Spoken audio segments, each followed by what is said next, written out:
আজ রং খেলার দিন আর বাড়িতে কিছু চটপাটা বানাবো না, তাই আবার হয় নাকি।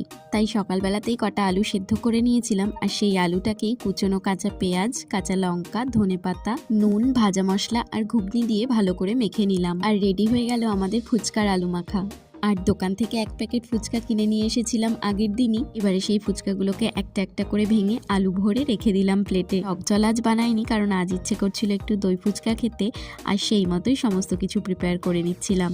ফুচকাটা তো আমাদের বাঙালিদের জন্য একটা ইমোশন। সন্ধে হোক বা দুপুর, আমরা কিন্তু ফুচকা খাওয়ার জন্য কখনোই পিছপা হই না। মন ভালো থাকলেও আমরা ফুচকা খেয়ে সেলিব্রেট করি, আর যদি মন খারাপ থাকে তাহলে দুঃখটাকে ভোলার জন্য, মনটা ভালো করার জন্য আমরা ফুচকা খাই, তাই না? আমার মনে আছে আমি যখন ছোটবেলাতে ফুচকা খেতাম তখন 10 টাকায় 20টা ফুচকা দিত, আর এখন তো 10 টাকায় 4টে। তোমরা এই ভিডিওটা কোথা থেকে দেখছো আর তোমাদের ওখানে 10 টাকায় কটা ফুচকা দেয় আমাকে এই ভিডিওর কমেন্টে জানিও কেমন। এখানে আমি প্রথমে ফুচকাগুলোতে আলু ভরে তারপরে অল্প অল্প করে দিয়ে দিয়েছিলাম ঘুগনি, গাজর, ধনেপাতা, অল্প চাটনি, সেউ ভাজা আর দই, আর দিয়েছিলাম ভাজা মশলা। ব্যাস রেডি আমার দই ফুচকা।